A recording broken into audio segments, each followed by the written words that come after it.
Hello student, एक बार फिर से स्वागत है आपका मैथ मस्ती 2.0 में। आज आप इस वीडियो में सीखेंगे लाइंस एंड एंगल्स के बारे में, यानी रेखाओं और कोणों के बारे में।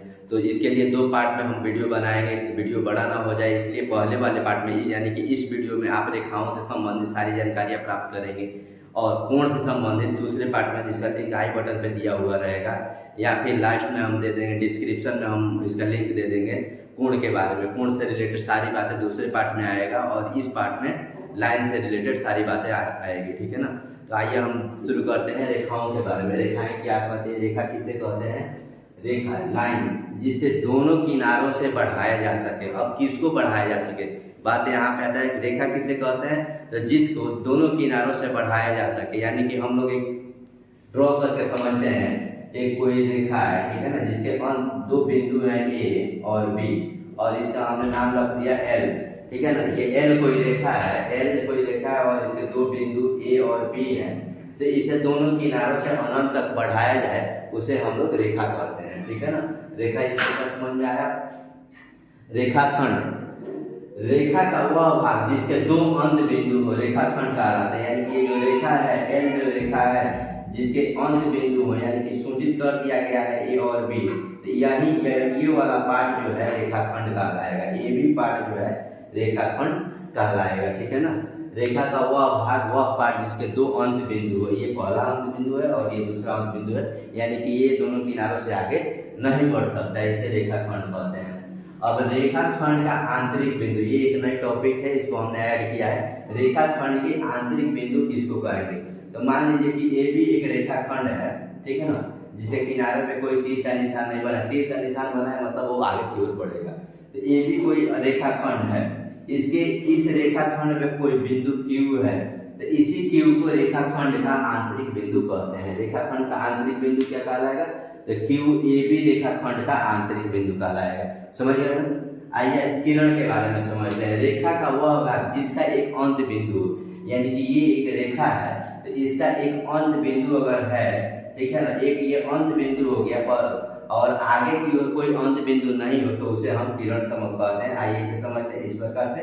ये एक किरण है ए बी, ठीक है ना, ये एक किरण है, यानी कि इस वाले पार्ट में ये अब आगे नहीं बढ़ सकती है, आगे की ओर बी साइड से आगे की ओर बढ़ सकती है, तो इस प्रकार इसको हम लोग किरण कहते हैं। रेखा का वह भाग जिसका एक अंत बिंदु हो किरण कहा जाता है। आगे और देखते हैं। आइए अगले टॉपिक की ओर देखते हैं। अर्धरेखा, अर्धरेखा किसे कहते हैं? यदि रेखा एल पर, अब ध्यान से समझने वाली बात है, ये जो रेखा है रेखा एल पर दो भिन्न बिंदु ए और बी इस प्रकार हो। मान लीजिए रेखा एल पर ए और बी दो बिंदु इस प्रकार ली गई हो, तो किरण ए बी का वह भाग जो अगर किरण बना लिया गया, ठीक है ना, किरण मान लिया गया, यहाँ से ए बी का एक किरण हो गया, वह भाग जो बिंदु ए को आविष्ट नहीं करता है अर्धरेखा कहा जाता है। अब इसमें हमने एक पॉइंट ले लिया सी, ठीक है ना। अब ए को आविष्ट नहीं करता है, यानी कि जब किरण हो रहा है ए से बी तक और सी से हम बी ले लेते तो सी भी एक अर्धरेखा हो जाएगा जो कि ए को आविष्ट नहीं किया। आविष्ट नहीं करना मतलब शामिल नहीं करना, ठीक है ना। तो ये एक अर्धरेखा हो गया। ये भी एक रेखा थी, ठीक है ना, या कहें कि एल एक रेखा है जो कि नाम हम लोग दिए ए बी और उसमें सी पॉइंट लिए और ए बी को सी बी को हम लोग कहें या बी सी को, तो ये एक बी सी अर्धरेखा हो गया।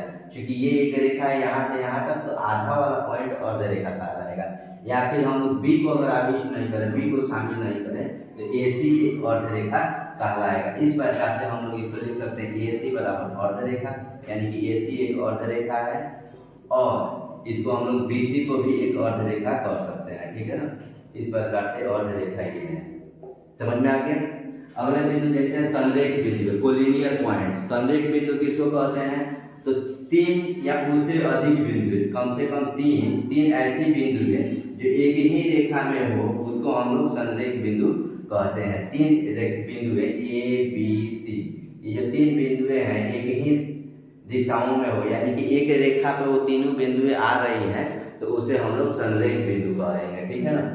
और आता है असंरेख बिंदु, तो वैसे तीन या तीन से अधिक बिंदु है जो एक रेखा में नहीं हो। जैसे ये दो बिंदुओं को तो एक रेखा में खींचिए लेकिन ये टच नहीं कर पा रहा है, ठीक है ना, अलग अलग रेखाएं तैयार हो रही है, तो ऐसे बिंदुओं को असंरेख बिंदु कहते हैं। फिर से दोनों को अंतर समझिए। संरेख बिंदु है जो तीन या तीन से अधिक बिंदु है एक रेखा पे स्थित हो, उसे संरेख बिंदु कहते हैं। 3 बिंदुएं या 3 से कम बिंदुएं एक रेखा पर स्थित नहीं, 3 या 3 से ज्यादा बिंदुएं एक रेखा में स्थित नहीं हो, एक सीधी रेखा में स्थित नहीं हो, तो उसे हम असंरेख बिंदु कहते हैं। क्योंकि हम लोग 3 बिंदुओं की बात क्यों की जा रही है कि 2 बिंदुओं से मिलकर के हमेशा एक सीधा रेखा बनता है, ठीक है ना। तो 3 बिंदु अगर हम लोग अलग अलग ले लें तो 3 बिंदुओं को मिलाने से कभी भी सीधी रेखा नहीं बनेगी। अगर सीधी रेखा नहीं बन रही है, अलग इधर उधर रेखा बन रही है, ठीक है ना, तो उसको हम लोग असंरेख कहेंगे। और 3 या 3 से ज्यादा बिंदु एक सीधी रेखा बना रही है तो उसे हम संरेख बिंदु कहेंगे। समझ में आ गया कि नहीं। प्रतिच्छेदित रेखाएं और अप्रतिच्छेदित रेखाएं यानी कि समानांतर रेखाएं, ठीक है ना। Intersecting line, non intersecting line. Intersecting line किसे कहते हैं? एक ही तल की 2 भिन्न रेखाएं जिनमें एक बिंदु उभयनिष्ठ हो उसे प्रतिच्छेदित रेखाएं कहते हैं। उभयनिष्ठ कहने का मतलब भी कॉमन, आइए समझते हैं। देखिए, एक तल की 2 भिन्न रेखाएं, ये तल एक ही है और इनमें 2 भिन्न रेखाएं हैं। एक ये रेखा हो गया और ये एक रेखा हो गया, ठीक है ना, ये एक रेखा हो गया। तो इस तल पे जो 2 भिन्न रेखाएं हैं, इन दोनों भिन्न रेखाओं में ए बी, अगर ये एक रेखा हो गया और सी डी एक ये रेखा हो गया, ठीक है ना, तो इनमें कोई एक बिंदु उभयनिष्ठ है। इन दोनों का कॉमन भी पॉइंट अगर इसे हम ओ कर रहे हैं तो ओ कॉमन पॉइंट है, इसी को हम लोग उभयनिष्ठ कहते हैं। जो दोनों में शामिल है यानी कि जो दोनों को एक दूसरे को काट रहे हैं किसी बिंदु पे, उभयनिष्ठ हो, तो उसको हम लोग प्रतिच्छेदित रेखाएं कहते हैं। फिर से समझिए, एक तल की 2 भिन्न रेखाएं, एक ही तल पे 2 भिन्न रेखाएं जिनमें एक बिंदु उभयनिष्ठ हो, तो इसमें का अगर ये बिंदु लिया जाए O और इसमें का भी एक बिंदु लिया जाए तो दोनों बिंदु उभयनिष्ठ यानी कि कॉमन है, तो इसे हम लोग कहेंगे कि ये प्रतिच्छेदित रेखाएं हैं। और इसी के जस्ट अपोजिट समानांतर रेखाएं या अप्रतिच्छेदित रेखाएं। एक ही तल की 2 भिन्न रेखाएं, एक ही तल की 2 भिन्न रेखाएं जिनमें कोई कॉमन पॉइंट नहीं हो, कोई उभयनिष्ठ बिंदु नहीं हो। एक ये ले लिया गया और एक और ये ले लिया गया, ठीक है ना।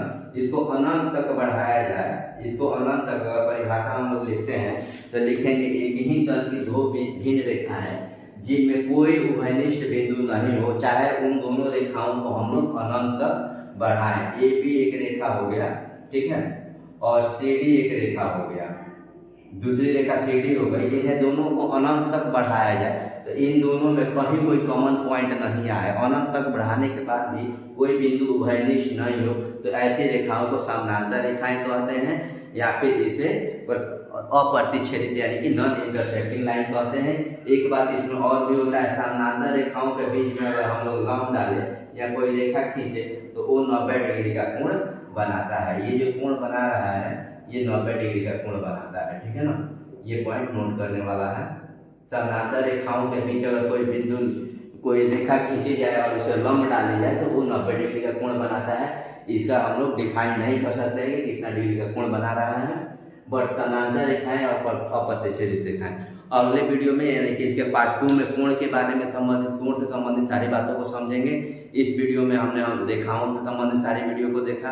कोण से जो बातें हैं उसको हमने आई बटन पे या फिर उसका लिंक डिस्क्रिप्शन में डाल देंगे, आप देख लीजिएगा। ऐसे ही इन्फॉर्मेटिव वीडियो के लिए बने रहिए इस चैनल पे और इस चैनल को लाइक कीजिए, सब्सक्राइब कीजिए और अपने फ्रेंड सर्कल में ज़्यादा से ज़्यादा शेयर कीजिए। मिलते हैं ऐसे ही किसी इन्फॉर्मेटिव वीडियो के साथ। तब तक एक मैसेज हमेशा याद रखिएगा और शेयर कीजिएगा। ज्ञान बांटने से ज्ञान बढ़ता है। अगर आप यहाँ तक वीडियो देख लिए हैं तो निश्चित रूप से आप इस वीडियो को लाइक कीजिए, शेयर कीजिए, ठीक है। मिलते हैं किसी और वीडियो के साथ।